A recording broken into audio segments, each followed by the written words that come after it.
اعوذ باللہ من الشیطان الرجیم، بسم اللہ الرحمن الرحیم۔ یا ایھا الناس قد جاءتکم موعظۃ من ربکم وشفاء لما فی الصدور وہدی ورحمۃ للمؤمنین۔ صدق اللہ العظیم۔ اگر یہ سوال کیا جائے کہ انسان کی بنیادی ضرورت کیا ہے، تو ذہن میں اسکول میں پڑھائے گئے جوابات آ جاتے ہیں کہ روٹی، کپڑا اور مکان۔ لیکن اگر ہم غور کریں تو یہ ساری کی ساری ضرورتیں انسان کی حیوانی ضروریات ہیں، اور انسان کی جو اصل ضرورت ہے وہ ہدایت کی ضرورت ہے کہ وہ اس دنیا میں اپنی زندگی کس طرح سے گزارے۔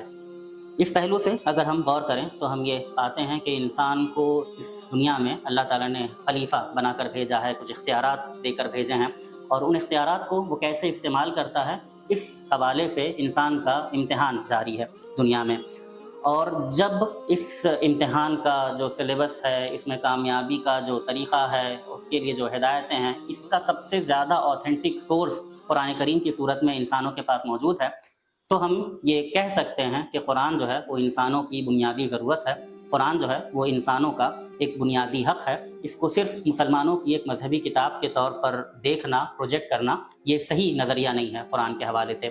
کیونکہ انسان کی فطرت میں فجور اور تقوی ودیت کیا گیا ہے، اور یہ قرآن ہے۔ قرآن کے ذریعے جو ہدایت ہمیں حاصل ہوتی ہے وہ انسان کی حقیقی فطرت کو، انسان کی فطرت میں موجود جو صالح عناصر ہیں ان کو، انسان کی فطرت میں جو معروف کو پہچاننے کی صلاحیت ہے اس کو، اور انسان کی فطرت میں جو تقوی ودیت کیا گیا ہے اس کو ری انفورس کرنے کا کام جو ہے وہ قرآن کے ذریعے انجام پاتا ہے۔ اور اسی قرآن کے ذریعے ہم اپنے جو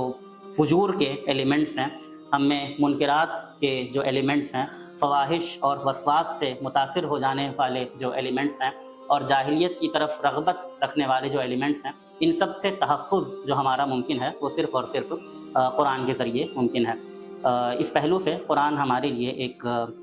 روحانی غذا کی حیثیت رکھتا ہے، یہ ہمارے لیے ہدایت کے واحد آتھینٹک سورس کی حیثیت رکھتا ہے، اور اس کو پڑھنے سے، اس سے ہدایت کا اکتساب کرنے سے، اس کے سامنے ایک طالب علم کی طرح بیٹھ کر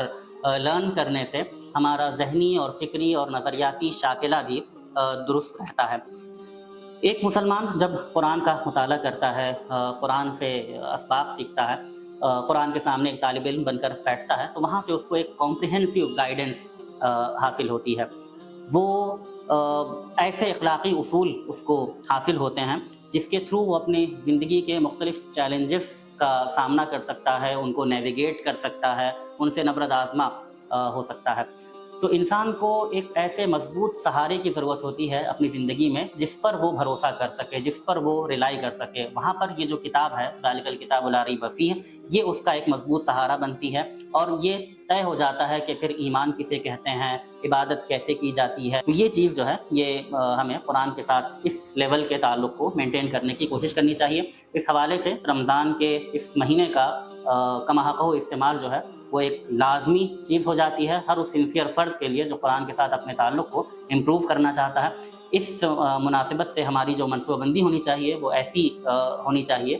ایسی مضبوط قسم کی ہونی چاہیے کہ ہر سال قرآن سے ہمارے تعلق میں کچھ نہ کچھ اضافہ ہو جائے، ہماری تلاوت میں نکھار آتا چلا جائے، ہمارے حفظ میں اضافہ ہوتا چلا جائے، ہمارے